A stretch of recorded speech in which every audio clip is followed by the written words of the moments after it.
Welcome to Madlet Musings, the podcast where we dive into the minds of authors, exploring the profound realms of faith, social issues, and the delightful world of entertainment. I'm your host, Jamie Jo Wright, and on this literary journey, you never quite know what you're going to get. Hello, everyone, and welcome to Madlet Musings podcast with Jamie Jo Wright. That's me. And today, our guest author is Marlene Williams. Hello, Marlene. Hi, everybody. I am excited because when I do these podcasts, the format is always fun because it's like we're just chilling, having coffee. We haven't really scripted what questions we're going to talk about, and we don't really know where this is going to go. The only thing that we have to center us is a book that you wrote. Yeah. And so we'll start out with that and see where the conversation goes. With that. Okay. Well, all I have is my print proof, so this cute rally stripe actually will not come on your copy. I'm sorry, folks. Right. Yes. But everything else will be there. I promise you.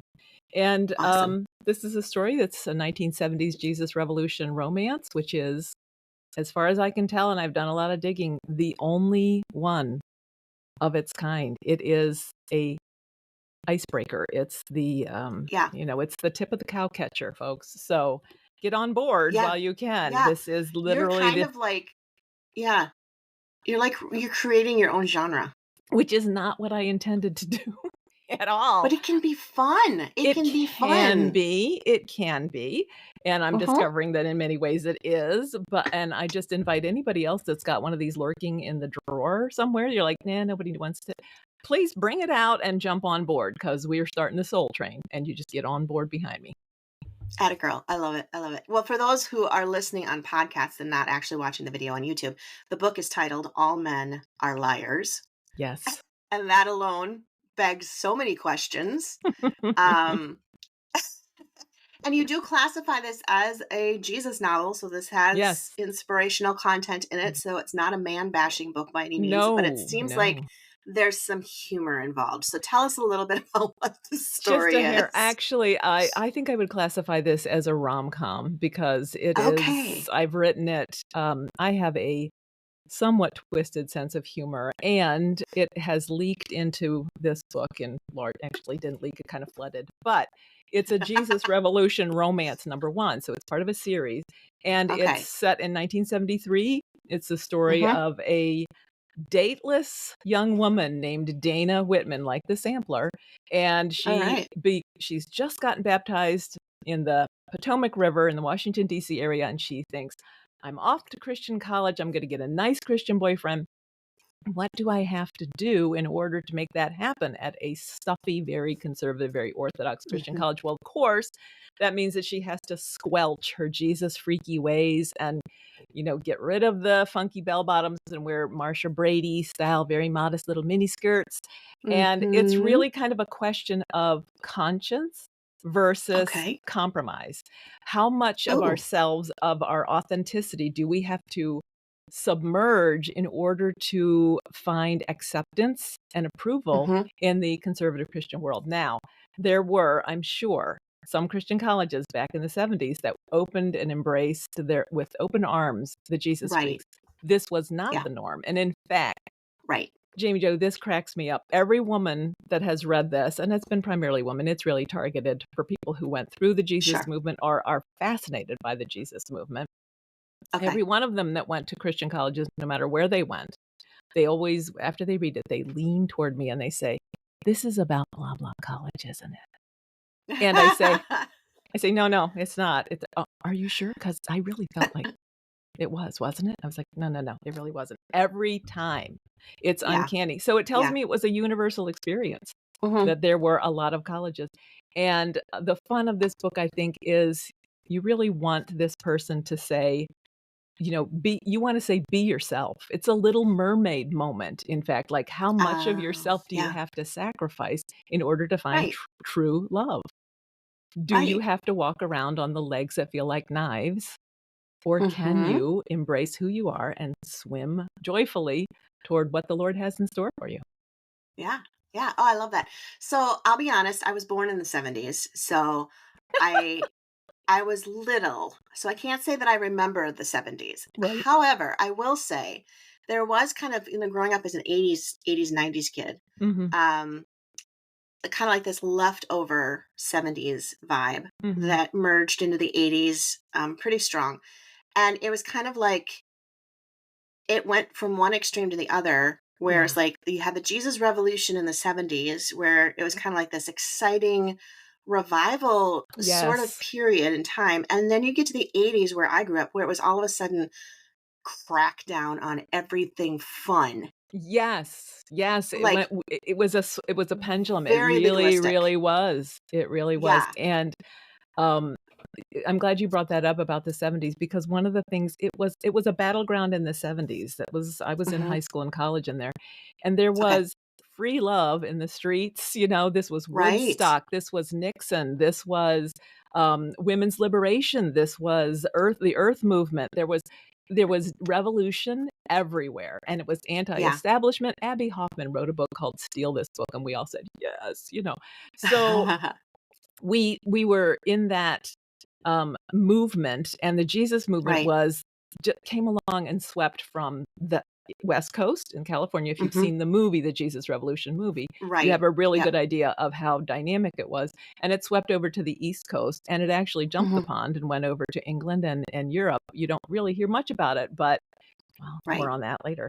But anyway, it was dynamic. People were, on fire for Jesus, and one Hmm. of the things Hmm. that I coined a word for this, or phrase for this, book, and it's weaponized nostalgia, and Ooh, I like it's that. it's kind of the idea of you're reading this book, and if you lived through the '70s, you're like, "Oh, I remember eating that, I remember wearing that, I remember those perfumes." So there's enough of an immersive, descriptive narrative in there that you Right. feel like, "Oh, yeah, I'm back. I remember this." Mhm. Mhm. And the reason is not to just take you on a happy little, memory lane trip. It's Right. to stimulate that, reptile brain back there that remembers these things and to say to yourself, I was different back then. I was on Mm. fire back then. What Yeah. happened? What happened? So, Yeah. when people entered the '80s, as my generation was having children, setting homes, Mhm. you're not usually standing out in the street handing out tracts anymore when you're trying to raise a bunch of kids. You want them to Right. be safe from the evil world, so you take them to Christian school, you tuck them away, you Right. homeschool them, and Right. that fiery, passionate dynamism is sort of, Mhm. let's just set it aside and get with the program here and just have a Right. normal life, have a peaceful, Jesus loving kind of life. And Right. Right. people get to that point, and in fact, one of my first readers who was a baby boomer like me, and she was a Jesus freak, she was baptized in the Pacific Ocean in the Oh, late so cool. '60s. Yeah, so So cool, right? cool. I And know. she said as she was reading this, she felt like there was a little box in her that Mm. opened up, and she looked into it and thought, "Oh, I remember who I was. I remember Mm. that person."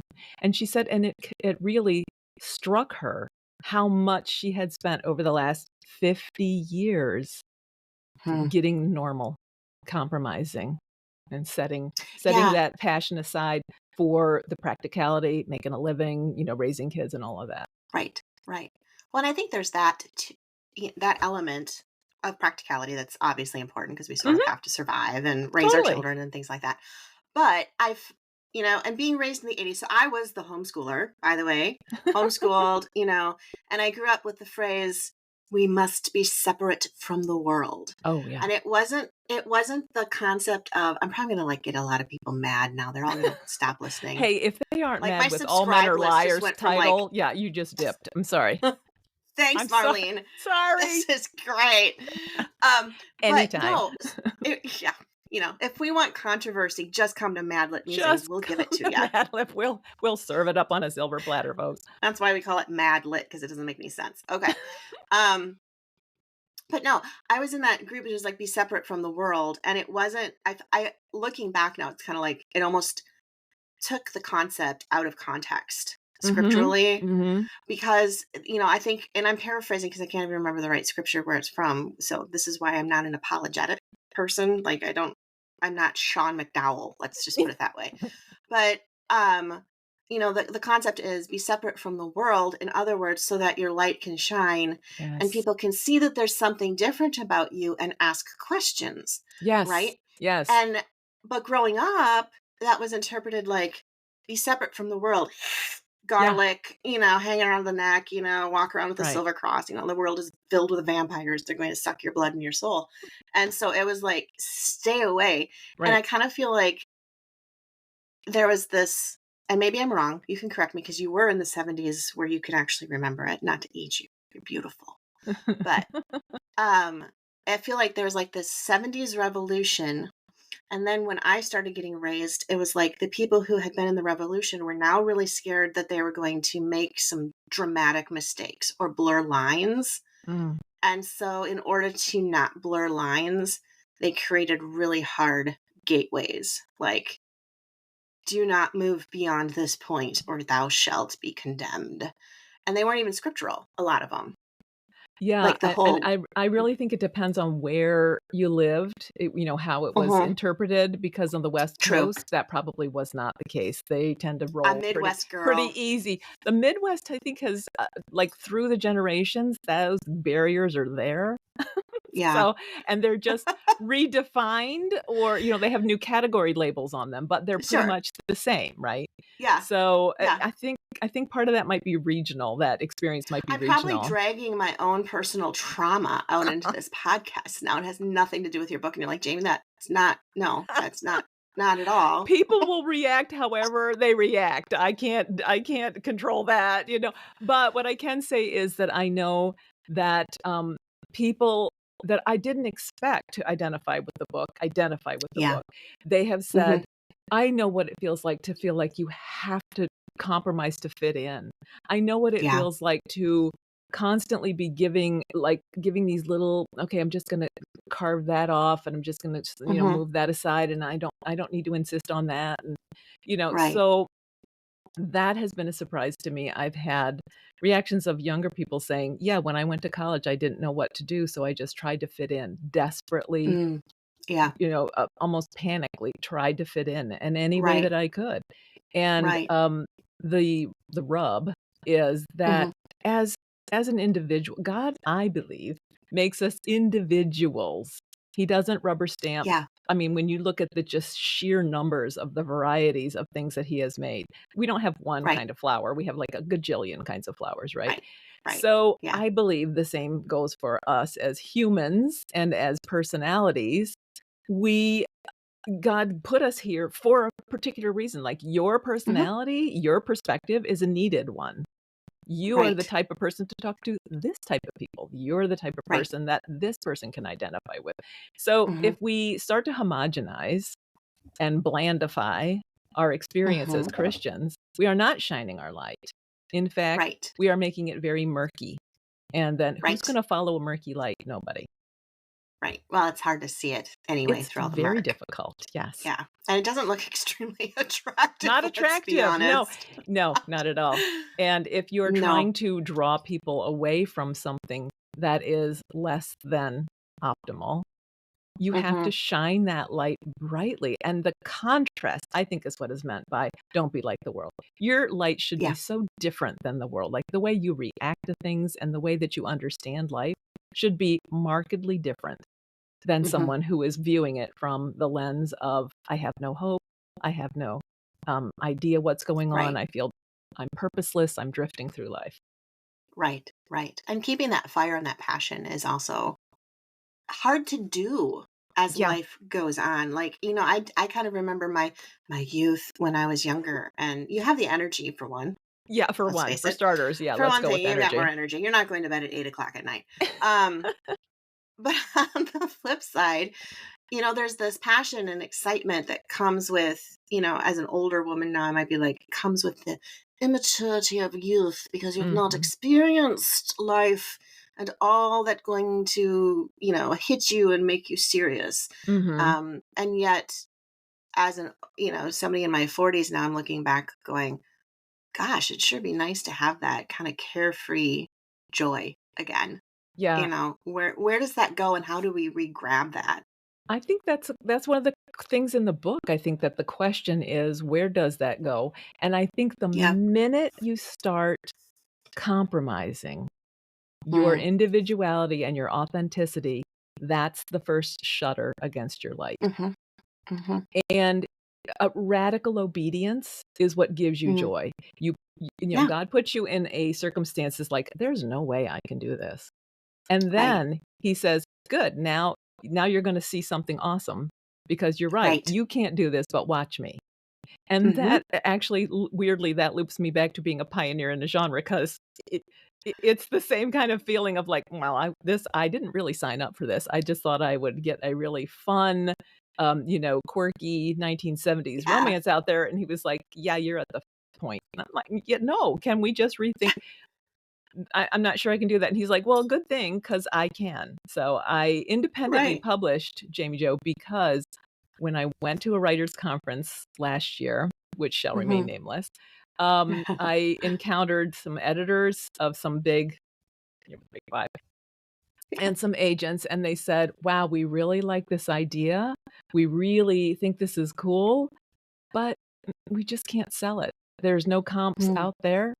There's no comp Mm. titles, there's no audience Mhm. for this as far as we know, and let's face it, they're in it to make to make a living, right? So they're not Right. gonna produce a Right. book that doesn't have a ready audience or that they can't Right. anticipate is going to make money Mhm. for them because they're a business. Right. So Right. I thought, well, I can keep ramming my head against this closed door that's closed for excellent business reasons, or Sure. I can just do a flip turn and say, "Okay, I'm gonna start independently publishing. I'm gonna start that journey." Mhm. And here I am a year later, kept book in hand, waiting, Right. trembling on the threshold of, my debut novel. It's Yeah. extremely exciting. That is super exciting, and I love the fact that you understand the concept of business, which is the unfortunate Yes. side of publishing, where a Yeah. lot of a lot of writers get frustrated, like, why would you like my story idea and then not publish it? Well, when you don't have marketing and advertising research to back up statistically Right, and, right. the They ROI isn't there, it's like, Yeah, yeah. Sorry, you but know. and But there it is. One agent said to me, there it is. "Maybe in 10 years." I was like, "Okay, I'm 69 years old, and I'm not exactly sure that I'm gonna be trotting around to writers' conferences when I hit 80." So, I Sure you think I will. better Oh, God Sure you bless you. will. You never I'm know, though. planning on You it. never know. Here's the flip side of when you get to be this age and you realize you don't know what's around the corner. You really can't Right. you can't bank on it. Let's put it Right. that way. So if you Right. have this and the Lord has put it in your heart and you feel like he's saying, green light," Just do it. you better just do it. Yeah, you Yeah, better just do just do it. it. And honestly, that totally fits with the whole entire thematic element Yeah, of your story and it the does. era in which it was written. It's like, just do it. It's a revolution. Let's get It's this yeah. sucker out Yeah, there. and I never even saw this. I was talking to someone else about this and said, "I should have listened to my heroine because she was Mm, telling me in every possible way that she could, 'Do you not see what you're doing here? You're trying yeah. to conform to the establishment. Why? This is not even who you are. Who are you Right. trying to conform to the You're anti-establishment. That's the banner you've marched under, for Hmm. decades." I was like, "Oh, yeah, Hmm. good point, good point." Yeah, Yeah. Yeah. So here you are breaking molds. breaking It's a good molds. thing. That's a It is good a good thing. thing.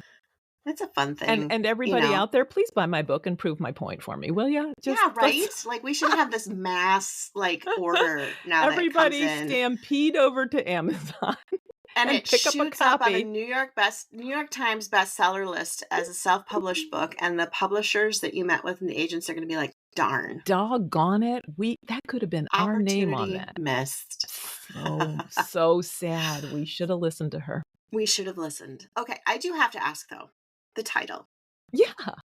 All Men Are Liars. All men are Where does that liars. come from without obviously including spoilers and things that we shouldn't Yeah, know no, I about wouldn't before wanna we do get the that book? because there is a massive reveal about 3/4 of the way through the book.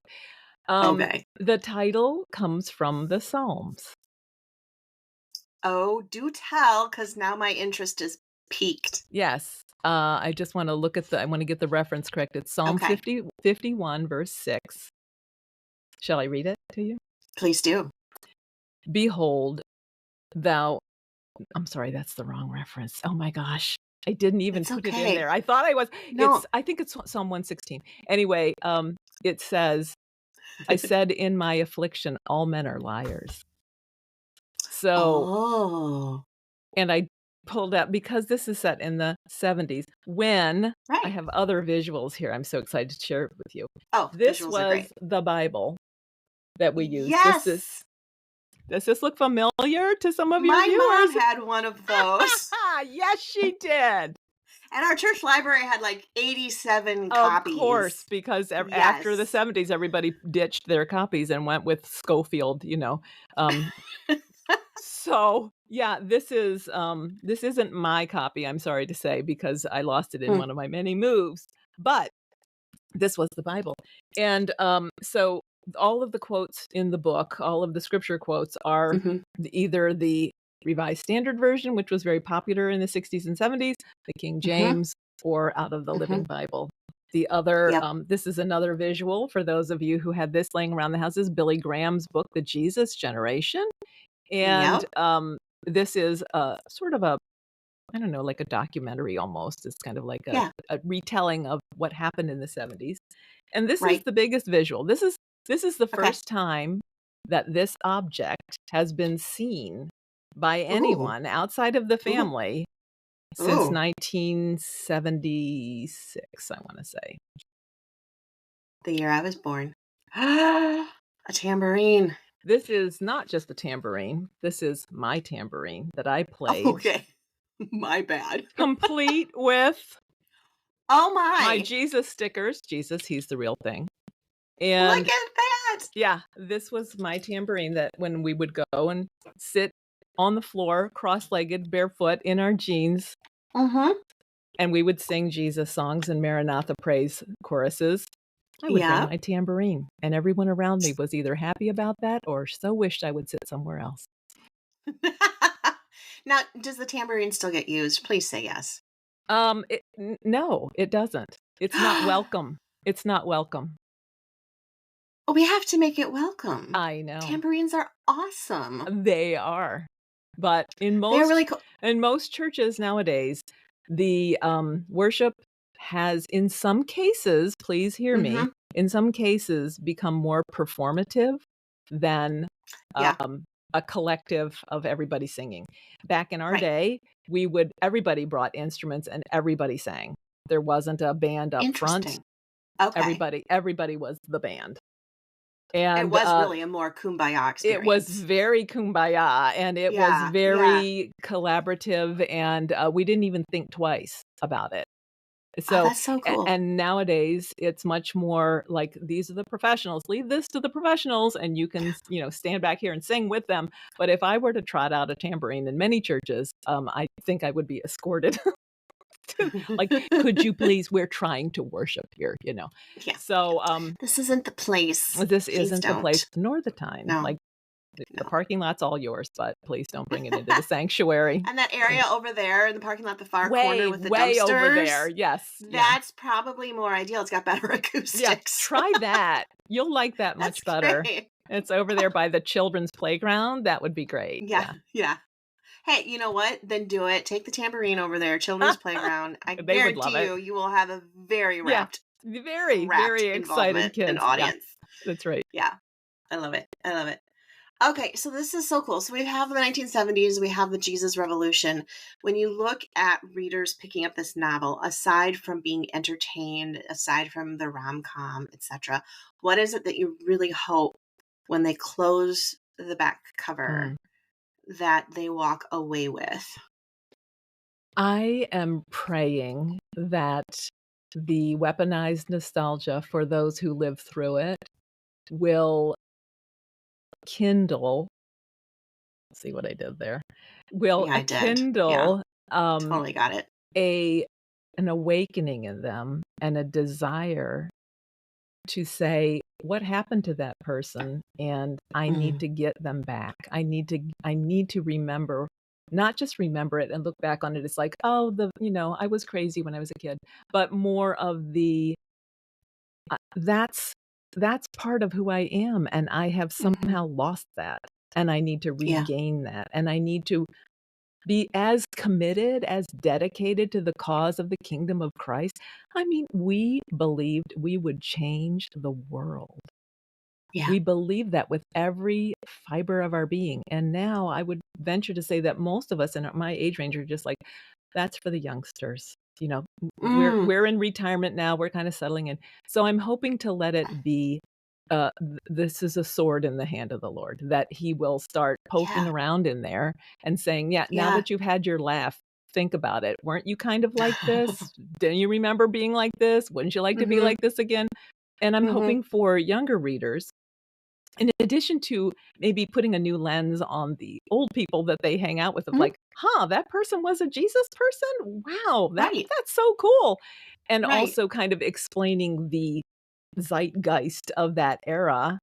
Um, Mhm. there's a feeling, and this is not, I don't have any backing on this. I don't have a scientific anything, but then who cares if I do? Um, I have a feeling that people in my age range are often feel invisible because I think you're we're probably not right. at the forefront like, Right. things anymore, and this Mhm. generation is rapidly, leaving. You know, there's, like, a few of us more leave every year, and the people who were the adults in the Jesus revolution are definitely departing for Yeah. heaven. You Mhm. know, they were the leaders, they were the preachers who Right. were welcoming, and they were the Chuck Smiths, they were the others Mhm. who were saying, Mhm. "We love you kids, please come in barefoot, smelly, long-haired, all the guys look like Jesus. Come on in, we don't care." And those people have felt, to me, Mhm. disenfranchised and Yeah. kind of, set aside and, like, "That's nice for you, pops, but, we've got another jam now, we've got another gig." And Right. so I'm hoping that when people read this, especially people, that have lived through it, they will say, "Oh, someone is celebrating and honoring and recognizing and documenting and throwing a party for my generation. I Yeah. feel seen, I feel heard, I Yeah. feel like someone has experienced this and they have said it is good." You tell me how someone would feel if there's no books about your generation in the library and on the shelves. None. Right. What does Right. that tell you about you? You're not important. It Your wasn't an important experiences, generation. that wasn't very Right. important. The It didn't impact anybody. we'll take your World War IIers, that's awesome, World War Oneers, that was important, and then Right. we'll jump Right. over to this and that and the other. Well, maybe we'll do the '50s because, well, that was the Korea War. Okay, we do have some books, and they're excellent, I'm sure, about the Vietnam War, their war Mhm. memoirs or their experiences like Right. that, Right. but there is nothing, no fiction at all written about the Jesus Revolution, none. And that tells Right. me as an experience as someone who experienced that, well, it must not have been significant. It must not have been important. Mm. Somehow we Mhm. weren't real. Mhm. And so I'm Mhm. hoping that even the existence of a book that screams '70s on the cover tells Right. the viewer, "Oh, that was real, that happened, and it Yeah. was important enough that somebody wrote a book about it." So I'm Right. hoping to kind of legitimatize or, Mhm. give somebody a sense of, "Wow, I lived this and somebody cared enough about it to write about it." So that is really my hope, is that people are gonna read it and say, "I feel seen. Somebody Yeah. saw me, somebody knew me, somebody cared about this."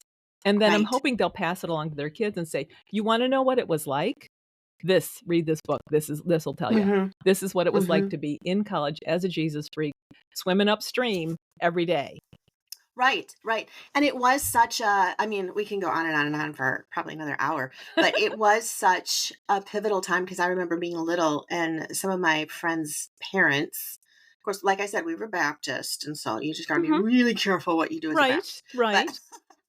but I remember them talking about how they so these were my friends' parents who were actually pretty conservative. Like they actually wore the dresses all the time. Mhm, I mhm. didn't. I was the more rebel, like, I'm gonna wear jeans. But You anyway, no, can't see that, so. I yeah, no, that was anyway.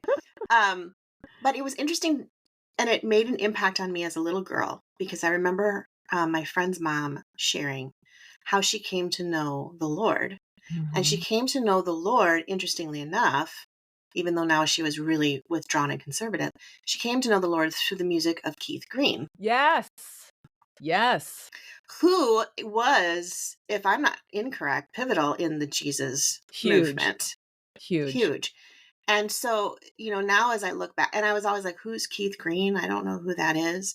And I remember asking my mom who that was, and she's like, oh, yeah, I listened to Keith Green. And then we Yeah, dug out some of his music, and you listen to it now, it's very different from the atypical Christian music you're going to hear for on the radio. sure. But point being, now, if I were to go to my daughter, who can name just about every Christian artist on the Yeah. planet, and say, who is Keith Green? She's like, huh?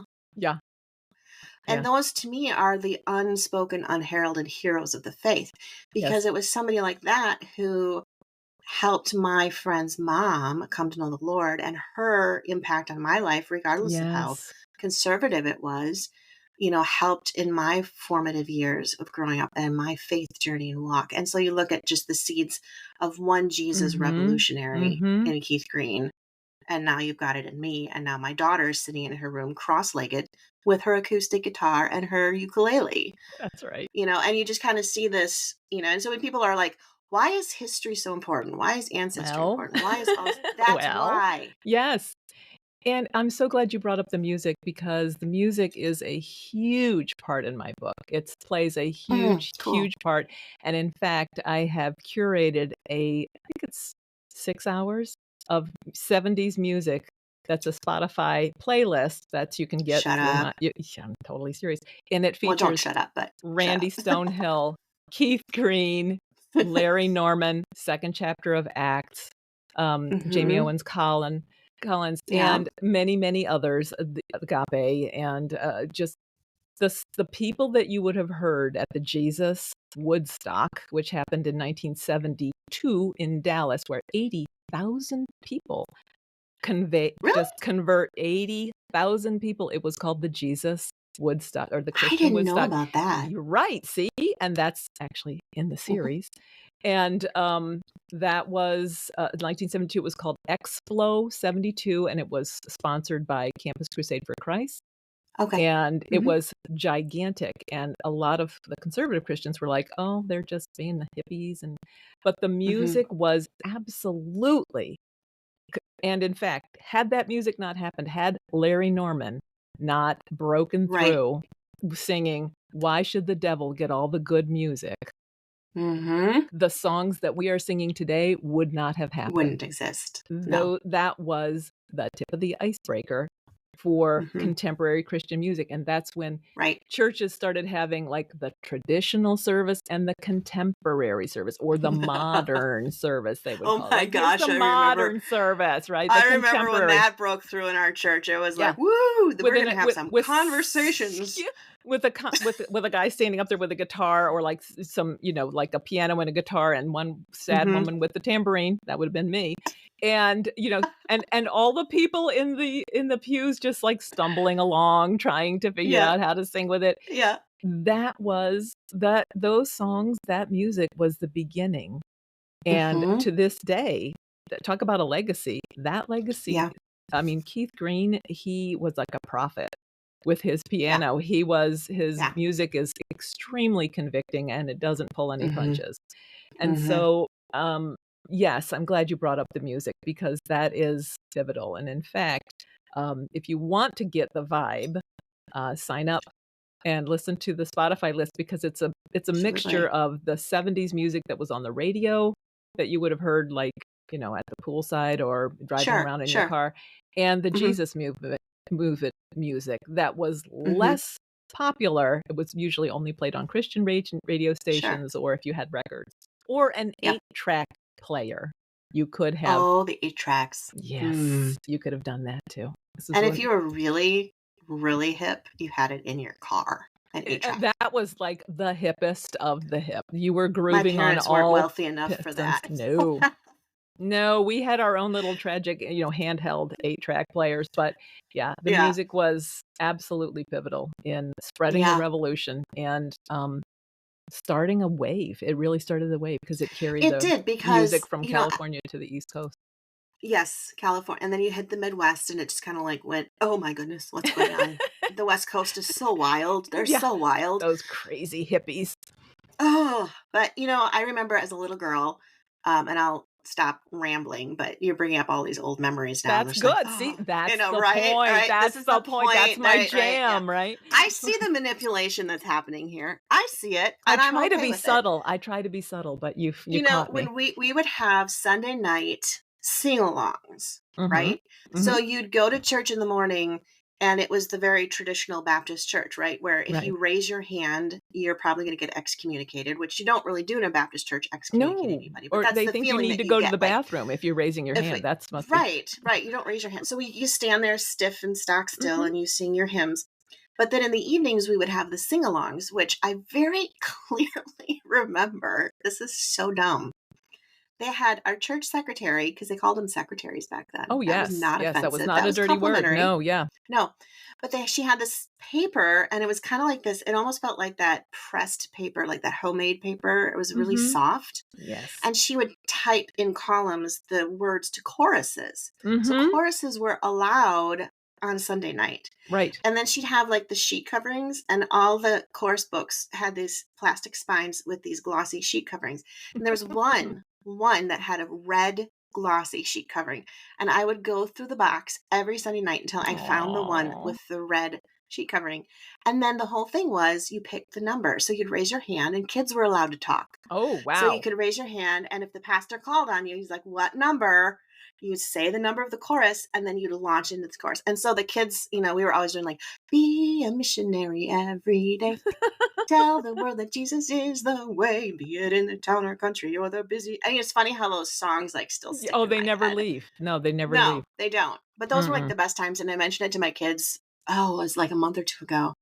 Like, we need to have a church sing along, and we need to get those plastic spined chorus books back. And my daughter was like, "What are you What are talking you about? talking about? Yes, of That course. sounds so boring." I'm like, "Oh, Just children." bring a tambourine, it livens things right up. Yeah, right? I'm going to. I'm going to show up in church on Sunday. You just watch me. Oh, that's so cool. All right. So, readers, you want to get All Men Are Liars. It's by Marlene Williams. It's Jesus Revolutionary Romance. And tell us the best way to get the books, how to stay in contact with you, Okay, etc., great. etc. Well, All Men Are Liars is available, on Amazon, and I should warn your readers that my name is spelled a little unusually, not the Mhm, Williams part, that's standard issue, but Marlene is Marline. mhm. Interestingly enough, there is another book entitled All Men Are Liars, was written by a man in the World War I period. I don't think it has the same content.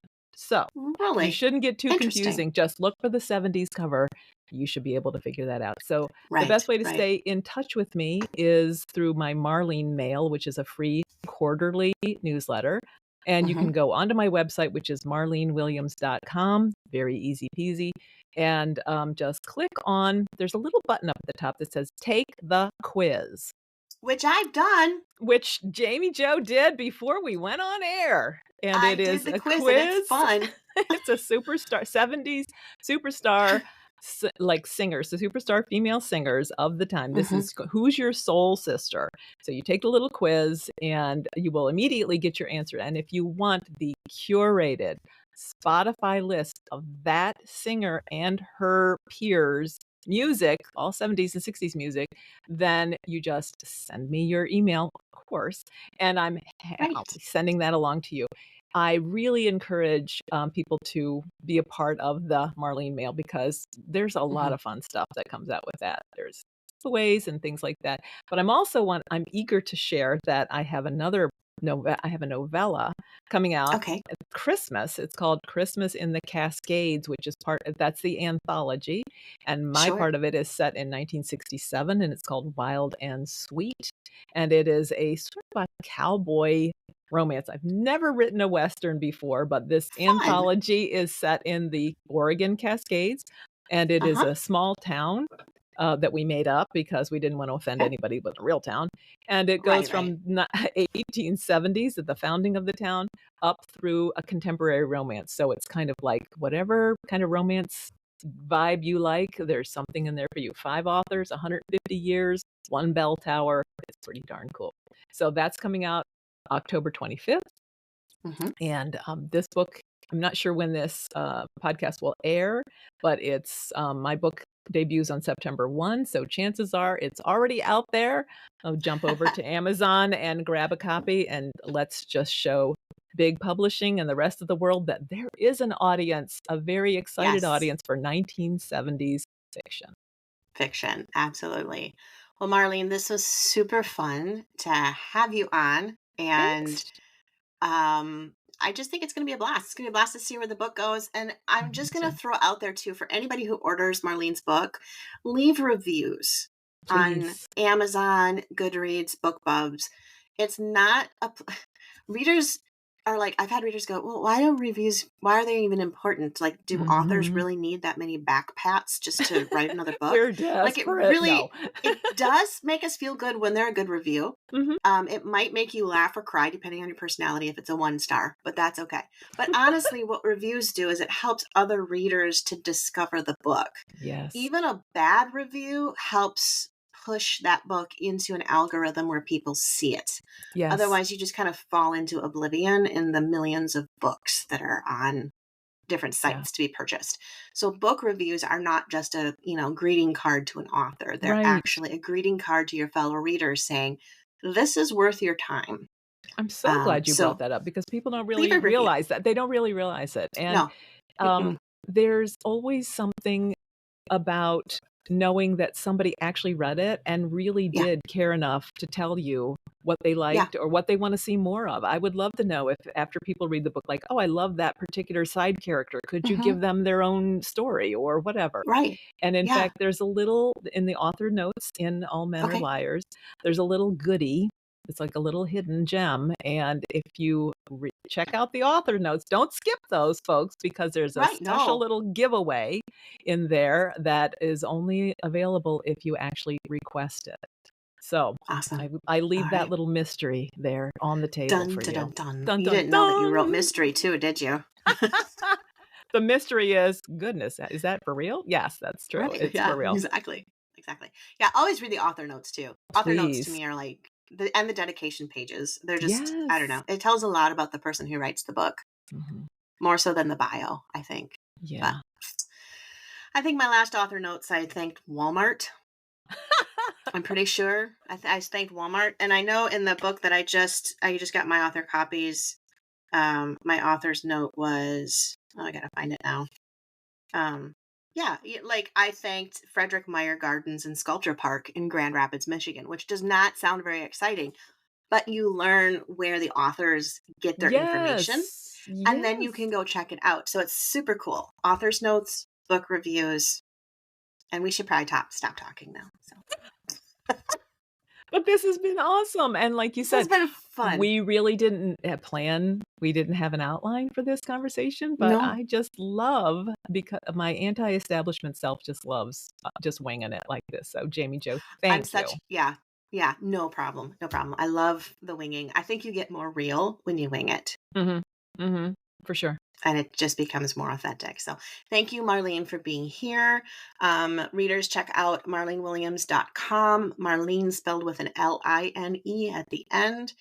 All Men Are Liars is the title of the book. You're going to want to check it out, and join the revolution. Hey.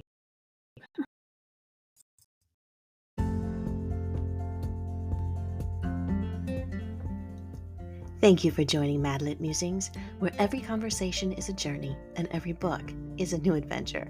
Subscribe now on your favorite podcast player or check us out on YouTube, and let's explore the fascinating intersection of faith, society, and storytelling together.